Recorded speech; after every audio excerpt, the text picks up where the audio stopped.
nga ffe ab'amawulire nkulu nnyo gye tulina okwefumiitirizaako ku kiki kye tulina okukola naddi gwe tulina okukikola ki okukikola olunaku olweggulo ebifaananyi bya kkooti bino bikadde ebifaananyi bya kkooti yaleeteddwa naye mu kumaliriza bannamateeka ba UCC ne batutegeeza nti oludda olwa ddiini lwabatuukiridde boogerezeganye ekyo ne kinzijukiza nga tugenda mu Krismasi omukulu Nyambe Temba akulira UCC yavaayo n'atutegeeza kati ebifaananyi biri by'obaddompa nti yali asisinkanye family ya ddiini Lubwasaava n'ateekayo ekiwandiiko kyali kiwanvu nnyo kyenyinza obutabasomera wano naye mukubi yatugamba I met with the family of Dean Lubwasaava. They came not as lawyers, activists or social media commenters, but as family bearing a quiet weight of a situation that has lingered far longer than such moments should. I want to get the bulungi. Family yamutuukirira boogere mu buntu singa abagenzi omukako bakola ki naye ng'omuntu yenna naye nina bingi bye yagamba naye nina paragraph gye mbadde njagala okubasomerako. Yagamba what resonated with me most, however, was not the legal discussion because posti yali mpanvu. So yagamba what resonated with me most, however, was not the legal discussion but the human aspect. A family under strain, children missing important school moments, and a home feeling the absence of its head. These are the quiet consequences that rarely trend online, yet they hold the highest cost. Akobuntu.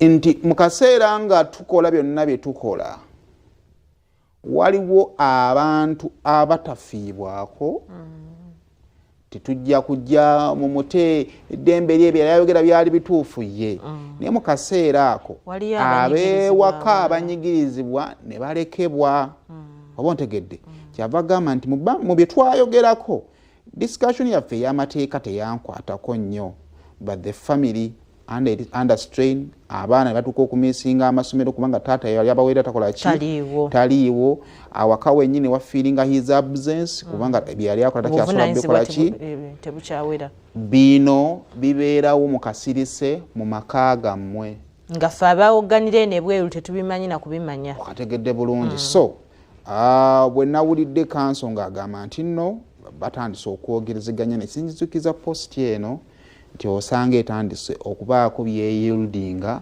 ebyali biriwo so kale soko tuwe ku byabadde mu kkooti olunaku olw'eggulo tulabeko.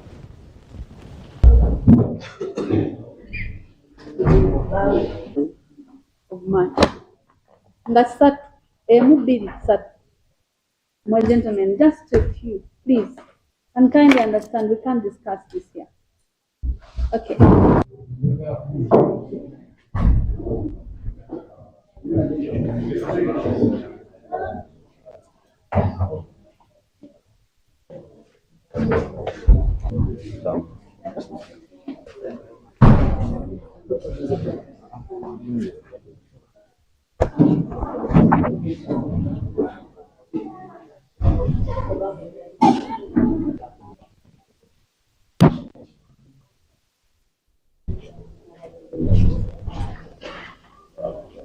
Tubadde mu kkooti ffe nga tuli beetegefu okuleeta obujulizi okuwulira omusango gugende mu maaso naye ate munnaffe yali yatusaba nti tuteeseganye oba oliawo tukkaanye ku kibonerezo mu nkola gye bayita ya plea bargain era olw'ensonga nti ffe tujja mu kkooti si kupanishinga bantu ne kulaba nti abantu bayiga mu nsobi zaabwe bafuuke abantu ab'obuvunaanyizibwa tuteeseganyiza naye era tukkaanyiza ku kibonerezo era ekibonerezo tumaze okukipresenting w'omulamuzi ng'amateeka bwe galambika era ne tukkaanya nti tukomewo olwokutaano ku makya tulyoke tukyanjule bulungi mu kkooti n'omuwaabwe nga waali awo kkooti essalewo ku nsonga eyo ekkirize oba ekyuseemu kitukkaanyizaako naye then awo omusango ubeere nga guwedde so update entuufu zijja kujja ku lwokutaano inshallah nga tumaze okubeera mu kooti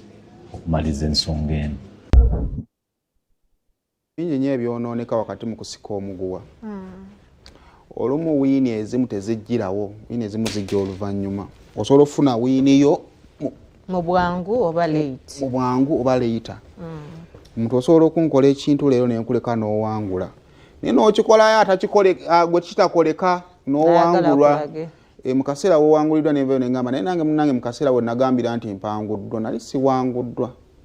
Naye nasalawo nkwongereyo mu high court y'obulamu. Kati high court yakusalidde ogwo. So ndowooza nti olumu okusikaŋŋana nnyo omuguwa n'abantu oyinza obutawa mu kisono gw'oneneŋŋana naye. Kukakkanyizibwa mu kaseera kakaki. Naye bw'abanga ddiini yakkiriza okuteeseganya n'abakulu ovaayo n'oddamu n'okola ebintu ebirala kati agenda mu myezi emeka 5 byonna bye yali akoze nsanga alina kuddamu kutandikira ku 0. Omuntu yali azimbye obulamu bwe. So ebyo tubigenda birekeramu abatulaba. Bw'owulira nga omutima gutandise okukubanga owulira gy'ogenda wandibanga wasusse